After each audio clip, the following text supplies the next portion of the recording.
Если площади в вашем доме не позволяют сделать большой камин, всегда можно поставить вот такой чугунную печь-камин. Она компактная, у нее достаточная мощность для обогрева такого дома. Здесь на видео сейчас представлен правильный ее монтаж. Печка стоит в безопасном пожарном расстоянии от деревянных конструкций.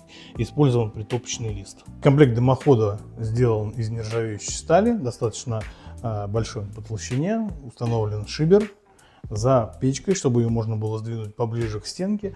Смонтирован негорючий лист. Это специальный противопожарный лист. Он также монтируется с вентиляционным зазором для того, чтобы не нагревалась стенка, расположенная за ним.